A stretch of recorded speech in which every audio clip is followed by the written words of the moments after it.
તાજમહેલ મોહબ્બતનું પ્રતીક અને આગ્રાની ઓળખ, પણ આ જ શહેરમાં જ્યાં પ્રેમની મિસાલ આપવામાં આવે છે ત્યાં જ મોહબ્બતે પોતાનું સૌથી ભયાનક રૂપ બતાવ્યું. એક પ્રેમી જે પ્રેમમાં નહીં પણ પાગલપણમાં ફેરવાઈ ગયો હતો, જેણે પોતાની જ પ્રેમિકાની નિર્દયતાથી હત્યા કરી. હત્યા પછી માથું અને પગ કાપીને બોરીમાં ભરી દેવામાં આવ્યા અને યમુના નદીમાં દરેક પુરાવો મિટાવવાનો પ્રયાસ થયો. ક્રાઇમ થ્રિલર સ્ટોરીઝમાં આજે અમે તમને લઈ જઈ રહ્યા છીએ આગ્રા, એ જ શહેર જ્યાં શાહજહાં અને મુમતાઝની મોહબ્બતની નિશાની તાજમહેલ છે. અહીં એક પ્રેમીએ પોતાની જ પ્રેમિકાને મોહબ્બત નહીં પણ મૃત્યુની ગિફ્ટ આપી. આખરે આખો મામલો શું હતો? ચાલો ડિટેલમાં જાણીએ.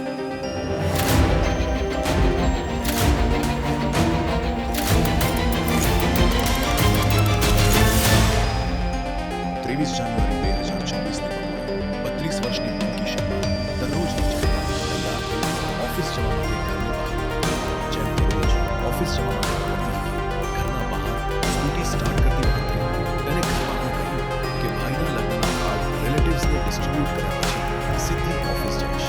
પિંકીનું ઓફિસ આગ્રાના સંજય પ્લેસ વિસ્તારમાં, ત્યાં તે એક પ્રાઇવેટ કંપનીમાં HR મેનેજર તરીકે કામ કરતી હતી. પણ આ કોઈ મોટું મેઇન ઓફિસ નહોતું, આ એક નાનું ઓફિસ હતું જ્યાં પિંકી સિવાય માત્ર 2 જ લોકો કામ કરતા હતા.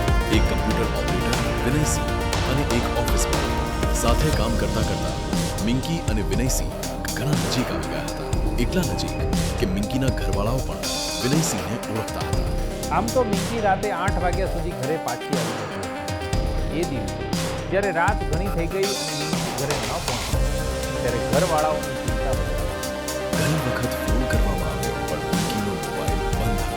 અંતે મિંકીના ભાઈએ વિનયસિંહને ફોન કરીને પૂછ્યું કે શું મિંકી હજી ઓફિસમાં છે, પણ વિનયનો જવાબ સાંભળતા જ ઘરવાળાઓની ચિંતા વધુ વધી ગઈ. વિનયે કહ્યું કે મિંકી તો ઘણો સમય પહેલા ઓફિસમાંથી નીકળી ચૂકી હતી. સવાલ એ હતો કે જો મિંકી ઓફિસમાં નહોતી તો તેની સાથે કોઈ દુર્ઘટના થઈ ગઈ અથવા તે પોતાની મરજીથી ક્યાં ગઈ. બધા પ્રશ્નોના જવાબ જાણવા માટે અમારી સાથે જોડાયેલા ક્રાઇમ થ્રિલર સ્ટોરીઝમાં વિડીયોના આગળ જો તમને અમારી ચેનલ તો ચેનલને લાઈક અને સબસ્ક્રાઇબ જરૂર કરો. અમને આ વિડીયો અને શોપિંગ કેસીસ હવે પાછા જઈએ તે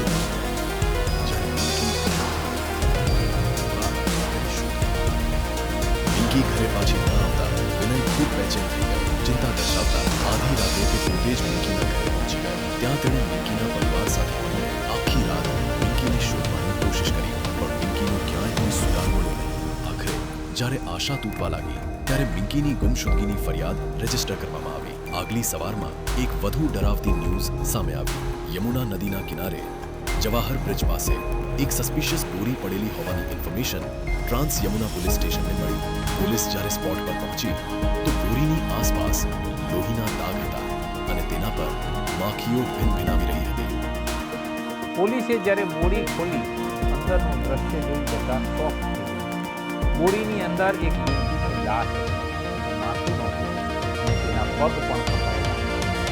શું બોરી મિસિંગ થયેલી પિંકી શર્માની જ હતી? આ સત્યનો ખુલાસો અમે આગળ કરીશું. અમારી સાથે અંત સુધી જોડાયેલા ક્રાઇમ થ્રિલર સ્ટોરીઝમાં જ્યારે પિંકીના પરિવારને સ્પોટ પર બોલાવવામાં આવ્યા ત્યારે તેમની બોડીની ઓળખ કરી. તે બોડી તેમની લાડકી દીકરી પિંકી શર્માની જ હતી. 24 જાન્યુઆરીના રોજ સવારે લગભગ 4 વાગે સ્થાનિક પોલીસને યમુના બ્રિજ પાસે એક મહિલાનો મૃતદેહ હોવાની જાણ કરવામાં આવી હતી. સ્થાનિક પોલીસ ત્યાં પહોંચી ત્યારે એક થેલીમાં મહિલાનો મૃતદેહ હતો. મૃતદેહને પોસ્ટમોર્ટમ માટે મોકલવામાં આવ્યો. તપાસ માટે અમે 5 ટીમો બનાવી. આ દરમિયાન અમારી ટીમ વિવિધ પોલીસ સ્ટેશનોમાં આ મૃતદેહની ઓળખ કરવાની કોશિશ કરી રહી હતી. હરિપર્વત પોલીસ સ્ટેશનમાં એક મહિલાની ગુમશુદગીની ફરિયાદ નોંધાઈ હતી. તપાસ કરતા જાણવા મળ્યું કે આ મૃતદેહ આ મહિલા મિંકી શર્માનો છે. સૌથી મોટો પ્રશ્ન હતો, મિંકીની આવી નિર્દય હત્યા કોણે કરી અને શા માટે? પોલીસ પણ જાણવા માંગતી હતી એ બોરી ત્યાં કોણ લાવ્યો.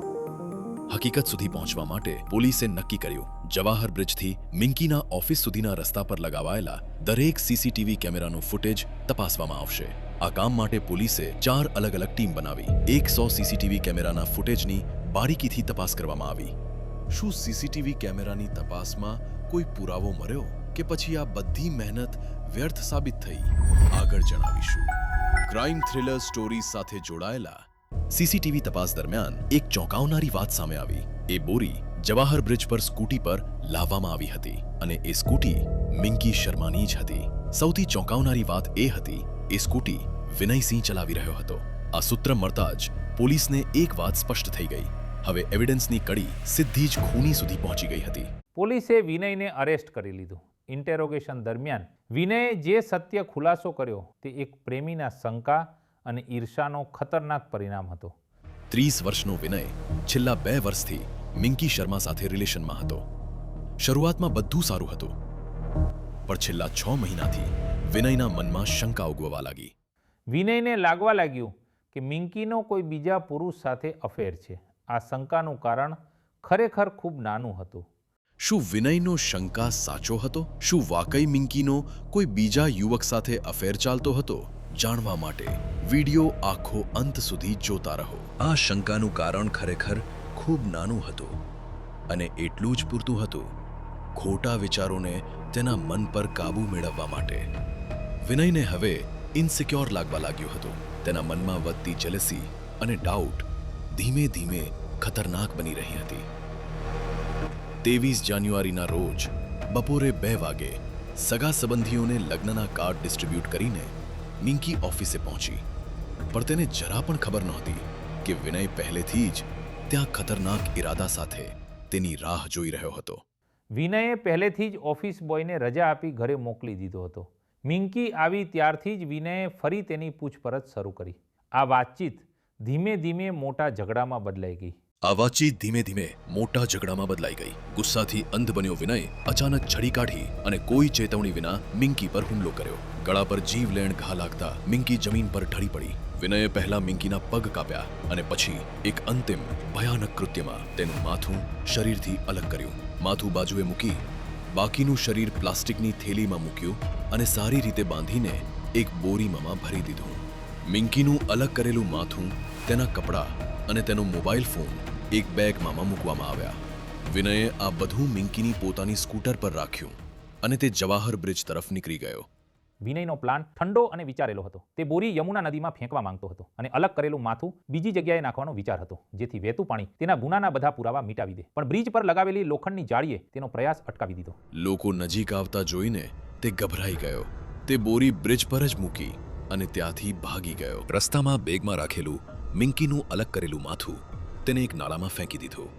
ઇન્ટેરોગેશન દરમિયાન વિનયે મિંકીની હત્યાની કબૂલાત કરી. તેણે પોલીસને કહ્યું કે તે મિંકીને પ્રેમ કરતો હતો અને તેની સાથે લગ્ન કરવા માંગતો હતો. મિંકી શર્મા સાથે કામ કરતો એક યુવાન હતો. તેનું નામ વિનયસિંહ છે. છેલ્લા 2 વર્ષથી તે મિંકી શર્મા સાથે કામ કરી રહ્યો હતો. બંને વચ્ચે ઝઘડો થયો હતો. તે મિંકી સાથે લગ્ન કરવા માંગતો હતો, પરંતુ મિંકી આ લગ્નનો વિરોધ કરી રહી હતી. તે દિવસે જ્યારે મિંકી પોતાની ઓફિસમાં આવ્યા બાદ તે વ્યક્તિ વિનયસિંહે તેની હત્યા કરી. પૂછપરછ દરમિયાન વિનયસિંહે પોતાનો ગુનો કબૂલ કર્યો. હત્યામાં વપરાયેલ ચાકુ અને સ્કૂટી જપ્ત કરી લેવામાં આવી છે. વિનયસિંહ સામે કડક કાર્યવાહી કરવામાં આવી રહી છે. હાલ તેને ન્યાયિક કસ્ટડીમાં મોકલવામાં આવ્યો છે. પણ ડરે તેના મન પર કાબૂ મેળવી લીધો હતો કે તે તેને છોડીને ચાલી જશે કે તે બીજા કોઈ સાથે લગ્ન કરી લેશે. એ જ ડર ધીમે ધીમે ઝેરી બની ગયો અને તેને હત્યારો બનાવી દીધું. બહુ વધારે શંકા અને કંટ્રોલ પ્રેમ નથી. તે એક માનસિક સમસ્યા છે. બાળકોમાં દેખાતો પોઝેસિવ અને ગુસ્સાવાળો સ્વભાવ ક્યારે અવગણશો નહીં. ગુસ્સો સમયસર કંટ્રોલ ન થાય તો તે જીવલેણ બની શકે છે. પોલીસે વિનય વિરુદ્ધ ભારતીય કાયદાની અનેક કલમો હેઠળ કેસ નોંધ્યો, જેમાં હત્યા પુરાવા નષ્ટ કરવો, આર્મ્સ એક્ટ સમાવેશ થાય છે. આ વાર્તા રેકોર્ડ થતી વખતે વિનયસિંહ જ્યુડિશિયલ કસ્ટડીમાં હતો. પ્રેમના નામે કોઈને ધમકાવવું અથવા તેને કંટ્રોલ કરવાનો પ્રયાસ કરવો, શું એ ખરેખર પ્રેમ છે? અને શંકા અને જેલસી માનવીના મનને એટલું અંધારું બનાવી શકે કે એ જ વ્યક્તિ જેને એક વખત પ્રેમ કરવાનો દાવો કર્યો હતો એનો જ ખૂન કરી નાખે. આ કેસ એક વાત સ્પષ્ટ બતાવે છે. જ્યારે શંકા, જેલસી અને ગુસ્સો કંટ્રોલ બહાર જાય ત્યારે તે જીવન બરબાદ કરી શકે છે. એ મારી જ છે જેવી માઇન્ડસેટ સંબંધોને ગુનામાં બદલી શકે છે. બાળકોને શીખવું, પ્રેમ એટલે ટ્રસ્ટ, કંટ્રોલ નહીં. જો વિનય સમયસર પોતાના શંકા વિશે મિંકી સાથે ખુલ્લેઆમ વાત કરી હોત તો ગેરસમજ દૂર થઈ શકી હોત. તો આજે માત્ર મિંકી જીવતી હોત એવું નહીં, પણ વિનયનું જીવન પણ જેલની સળિયા પાછળ ન વીતતું. યાદ રાખો, સંબંધો આપસી સંમતિ અને વિશ્વાસ પર ટકેલા હોય છે. આ કેસ વિશે તમારું શું મત છે કમેન્ટમાં જરૂર જણાવો આ કેસ વિશે તમે શું વિચારો છો તમારો મત અમને કમેન્ટમાં જરૂર જણાવો જો તમને આ વિડીયો ઇન્ટરેસ્ટિંગ અને અવેરનેસ ફેલાવનાર લાગ્યો હોય તો કૃપા કરીને અમારી ચેનલને લાઇક શેર અને સબસ્ક્રાઇબ કરવાનું ભૂલશો નહીં અમે ફરી પાછા આવશું અન્ય એક સાચી અને શોકિંગ ક્રાઇમ થ્રિલર સ્ટોરી સાથે ક્રાઇમ થ્રિલર સ્ટોરીઝ ફક્ત ગુજરાતીમાં નહીં પરી અંગ્રેજી હિન્દી અને મરાઠીમાં પણ ઉપલબ્ધ છે અને અમે તેને વધુ ભાષાઓમાં લાવવાના છીએ